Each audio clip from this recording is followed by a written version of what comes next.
안녕하세요. 행정사의 미래는 밝다. 박유봉 행정사입니다. 네, 오늘은 제가 우리나라 대한민국 정부의 예산을 다루는 기획재정부의 2021년 업무 보고 내용을 전해드리고요. 그 다음에 2020년 우리 행정사들이 많이 하고 있는 비영리 법인이나 비영리 민간단체가 지정기부금단체 승인 신청을 하게 되죠. 그래서 기획재정부가 최종 결정 승인권자가 되는데, 기재부에서 2020년 12월 31일까지 승인되었던 지정기부금단체 현황도 간략하게 말씀드리도록 하겠습니다. 자, 2021년 업무계획 보고를 한번 들어가 보니까요. 키워드는 코로나19 위기 극복과 경기 반등을 이루고 다 함께 누리는 혁신적 포용국가를 만들겠습니다 라고 했습니다. 제가 요거 말씀드리기 전에 최근에 제가 이렇게 뉴스를 보니까 우리나라의 국채가 2,000조가 적자라고 그럽니다. 정말 좀 상상이 안 가는 금액인데, 이 금액이 우리 후손들에게 물려가면서 정말 스트레스나 경제적으로 어려움을 주는 그러한 국가가 되지 않았으면 하는 게 제 개인적인 바람입니다. 현재 문재인 정부뿐만 아니고 차기 또 정부, 그 차기 정부가 좀 내실 있게 대한민국의 국민들의 혈세이기 때문에 이 혈세의 세금을 정말 아끼고 정말 꼭 투자하고 꼭 지원해야 될 그런 곳에 투자되고 지원됐으면 하는 바람에서 기재부의 2021년 업무 계획 내용을 간략하게 한번 언급을 해드리겠습니다.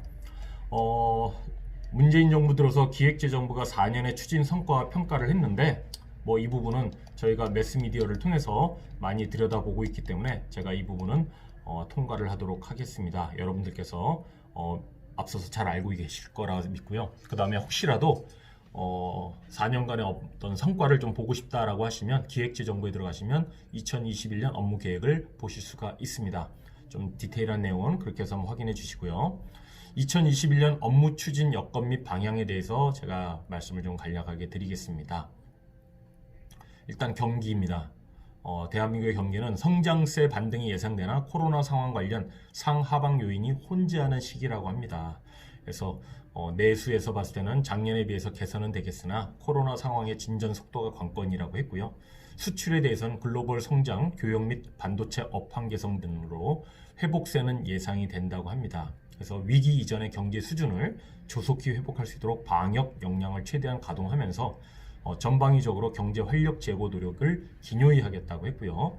민생 관련해서는 거시경기 지표에 비해서 회복 속도가 완만할 것이라고 전망을 했고, 거기에는 첫 번째 고용, 취업자 수가 증가 전환되겠으나 고용 창출력이 높은 내수 부문의 회복 속도와 일자리 정책 효과 등이 관건이 되겠다고 했고요.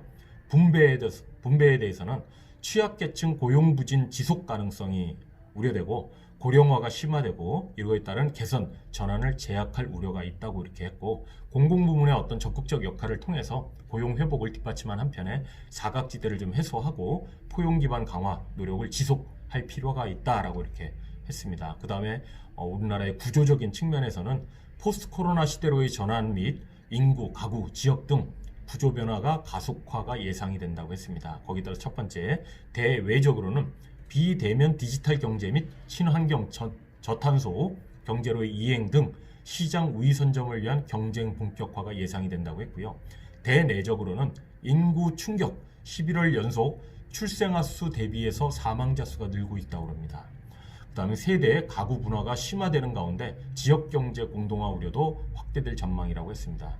우리 경제의 잠재 성장 경로를 한 단계 끌어올리기 위해서는 미래 먹거리를 좀 발굴하고 거기에 따라서 경제, 사회 구조 변화에도 치밀한 대응이 시급하다라고 이렇게 분석을 했고요.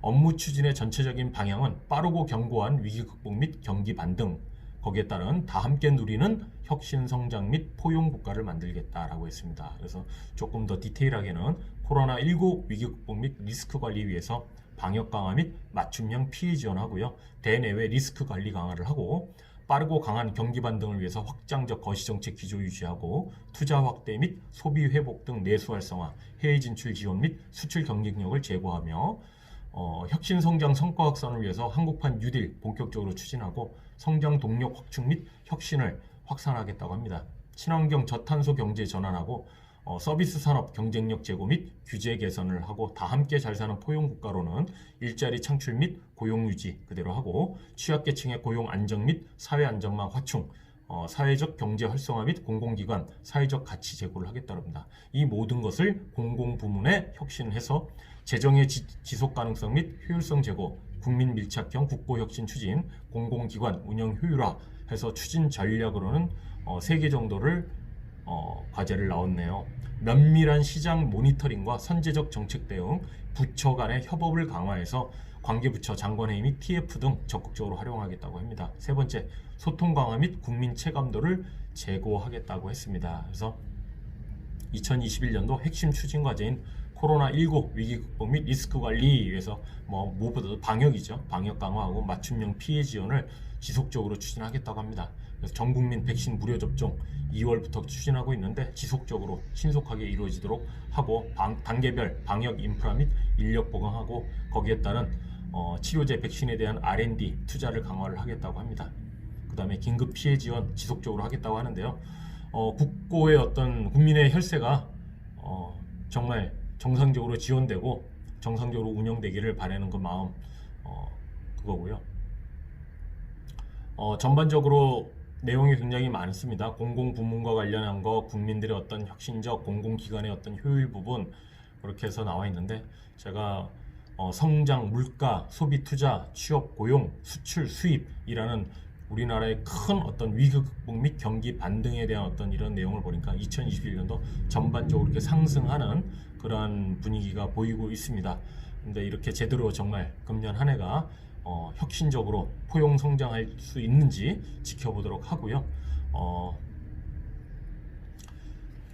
공공부문의 어떤 혁신 부분에도 보니까 재정 운용, 국고 조달, 공공기관 이런 부분이 있는데 이런 부분도 앞서 말씀드린 대로 국정과제의 어떤 현황에 맞춰가지고 계획이 차질 없이 잘 진행된다면 이러한 계획 대비해서 결과가 좋은 결과가 나오지 않을까 그렇게 기대를 좀 해봅니다. 그래서 아무래도 정부 기관이기 때문에 국정과제 수행도 상당히 많이 있는데 무엇보다 사회적 일자리에 대한 부분, 사회의 어떤 경제의 생태계 구축 이런 부분에 좀 많이 관심을 갖고 있네요. 그 다음에 지금까지 사례의 어떤 키워드로 보니까 농어촌 빈집을 활용한 숙박 이런 걸 좀 즉 규제 샌드박스를 풀었다는 거죠. 그래서 거기에 따른 어떤 예약 결제 시스템을 구축을 했고 혁신 조달을 위해서 어떤 공공 조달의 어떤 그런 방법도 좀 개선을 했고 그 다음에 근로장려금 이걸 확대를 했다라는 거. 그 다음에 임차인과 임대인의 관계에서 임대료를 인하하는 쪽으로 좀 많이 노력을 정부가 하고 있고 뉴딜 펀드 이런 사업도 성공적으로 지금 진행하고 있고 전기 수소차 관련해가지고 국민들이 어떤 이 2022년까지 전기차 충전 급속기 즉 인프라 구축을 위해서 1만 기를 구축하고 수소 충전소는 21년 상반기까지 110기 이상을 구축을 해서 이러한 어떤 전기 수소차 공급에 대해서도 스트레스 없이 국민들이 사용할 수 있도록 그러한 선도적 역할을 하겠다고 합니다.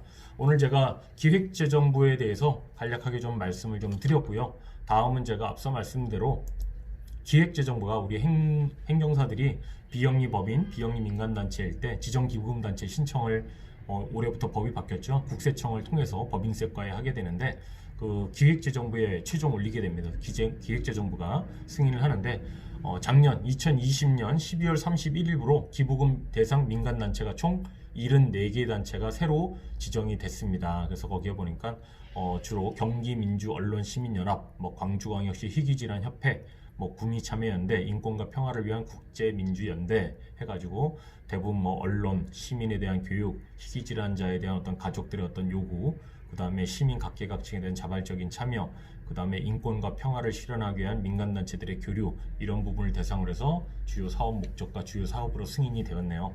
그래서 많은 분들이 지정기부금 단체가 받기 위해서 이런 또 비영리 법인 설립을 많이 진행하실 텐데 기존에 설립되어 있는 어떤 단체들의 사업 목적과 주요 사업 내용을 잘 들여다보시고 진행하신다면 지정기부금 단체 승인도 좀 수월하지 않을까라고 생각을 합니다. 오늘은 제가 여기까지 말씀을 좀 드리겠습니다. 도움이 좀 되셨으면 좋겠고요. 날씨 포근합니다. 나들이 코로나 방역에 주의해서 잘 하시고 항상 건강에 유의하시기 바랍니다. 오늘도 좋은 하루 되십시오. 감사합니다. 화이팅 하세요.